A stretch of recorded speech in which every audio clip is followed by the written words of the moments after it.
Hello students, the first session of this chapter nucleic acids will give you an introduction about nucleic acids. So here you can find the meaning or definition of nucleic acids, then type of nucleic acid and component of this nucleic acid, bases, nucleoside as well as nucleotides. So when I say nucleic acid, the very first thing will come to your mind would be DNAs and RNA. DNA is deoxyribonucleic acid and RNA is ribonucleic acid.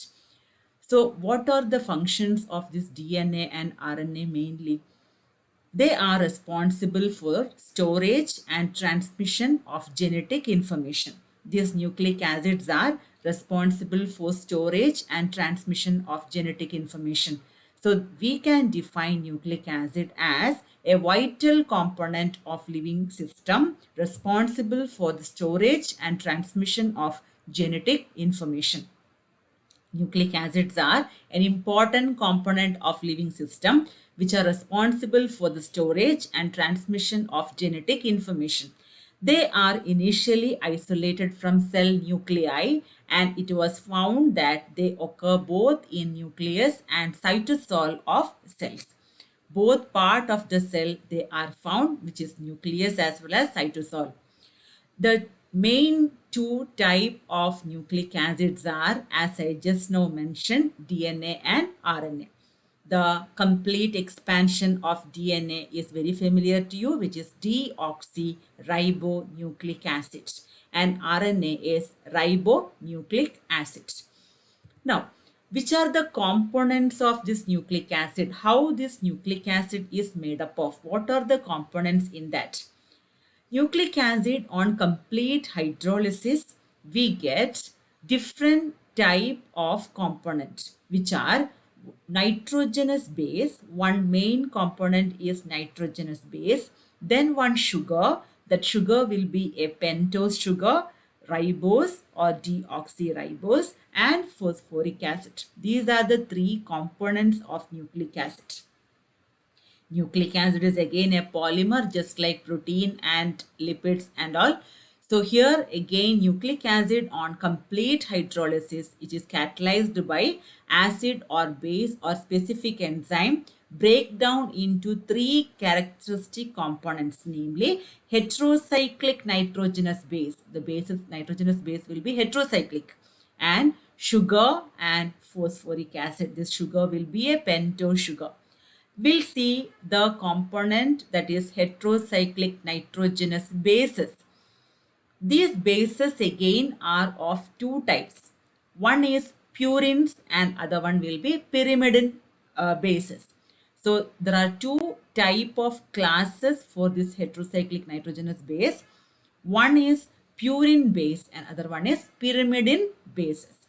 Pyrimidine bases are the base of this basis is a pyrimidine structure. What do you mean by pyrimidine structure? You know the structure of benzene. In benzene, if there are carbon atom with alternative single and double bond, that will be benzene. Now at the first position here, if the carbon is replaced by nitrogen, it will become pyridine. And if 1 and 3 position carbons are replaced by nitrogen, that will become pyrimidine. Such a structure is named as pyrimidine, which is a heterocyclic compound. So all these pyrimidine bases are the derivative of this pyrimidine. That is why they are called as pyrimidine bases. Example for pyrimidine bases are cytosine, then uracil and thymine. Cytosine, uracil and thymine are example for pyrimidine bases. So these three pyrimidine bases are not present commonly in DNA and RNA. Cytosine is present both in DNA and RNA. Cytosine is present both in DNA and RNA. Uracil is present only in RNA and thymine is present only in DNA. Thymine and cytosine will be present in DNA. Uracil and cytosine will be present in RNA among the pyrimidine bases.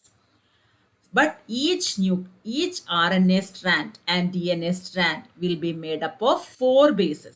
So two bases are coming from pyrimidine base and two bases are coming from purine base. So let us see the other category of base, which is purine base.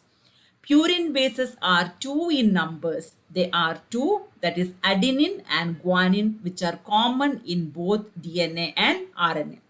So DNA and RNA are distinguished by only one base, that is uracil and thymine. So DNA is consisting of adenine, guanine, then thymine and cytosine, and RNA is consisting of adenine, guanine, uracil and cytosine. So these are two purine bases. This is the basic structure of purine, and these are derivative of purine. That is why they are called as purine bases. So two different heterogeneous bases are there. One is purine base and other one is pyrimidine base.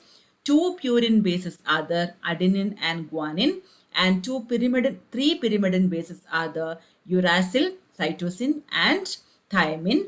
So among these bases, four bases will be present in each strand, that is DNA and RNA. DNA and RNA are distinguished by the presence of thymine or uracil. Now, sugar. The second component of this nucleic acid is sugar component. Regarding sugar, already I have told you that sugar will be a pentose sugar, and that will be ribose or deoxyribose. You know, they have a structure of ribose, that is a pentose sugar. First position, there is an OH. Second position, HOH. Then this is HOH. Then here CH2OH. As OH position is up on the first carbon, this is beta D ribose. If OH is down, it is alpha D ribose. But the sugar present in DNA and RNA, in RNA, it is beta D ribose. And in DNA, it is beta 2 deoxyribose. So second position, oxygen is not there in the hydroxyl group where ribose is there. That is why it is called as deoxyribose. In RNA, in DNA, the sugar will be deoxyribose. That oxygen is removed from the second position of hydroxyl group. So the sugar present in nucleic acid is a pentose. Beta D ribose is present in RNA, and 2-deoxy beta D ribose is present in DNA. So this is beta D ribose, which is present in RNA, and this is beta 2-deoxyribose, which is present in DNA.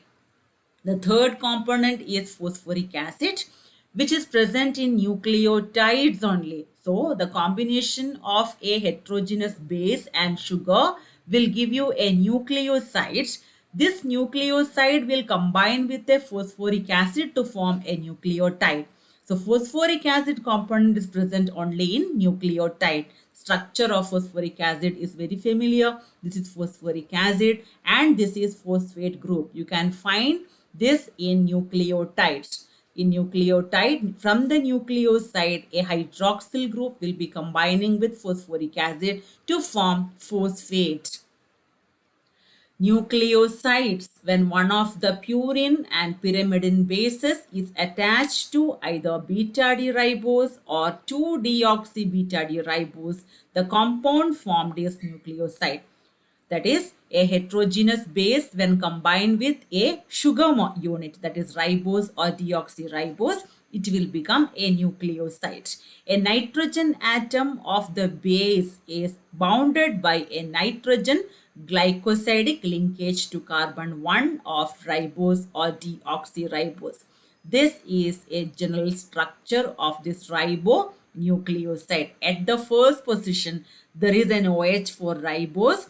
That OH will be combining with the base, heterogeneous base, and base will be getting connected to the first carbon, and this is the structure, the general structure of a ribonucleoside.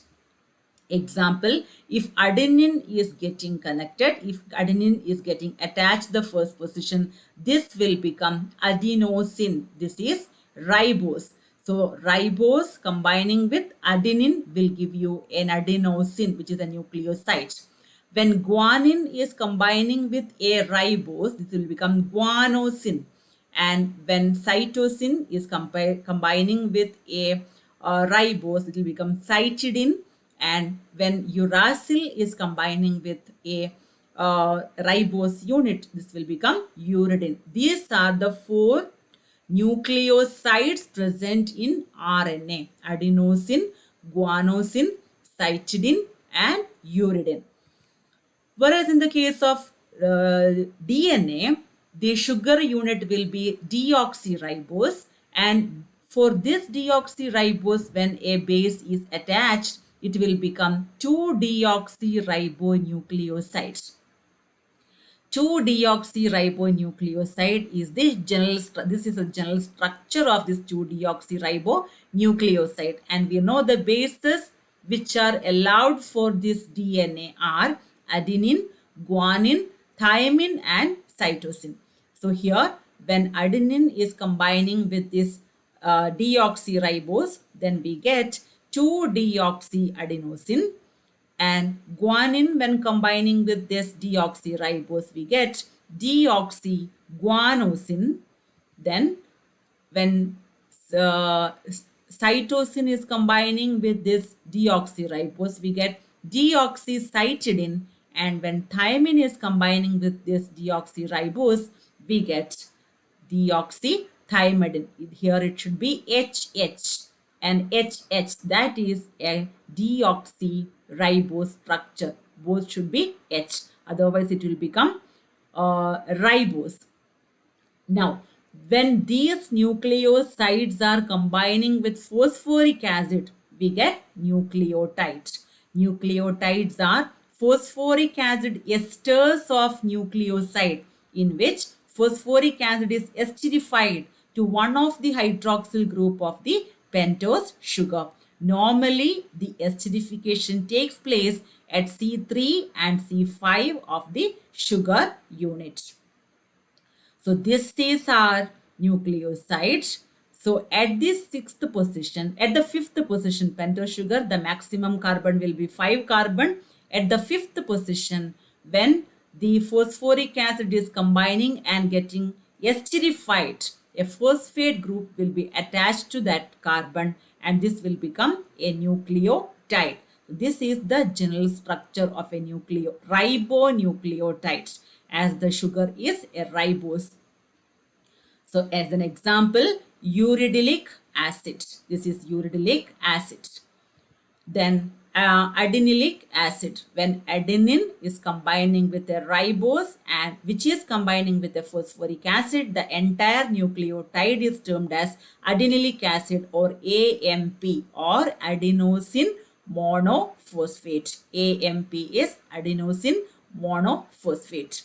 Then when guanine is combining with the ribose and phosphoric acid, such a nucleotide is termed as guanylic acid, or GMP, or guanosine monophosphate.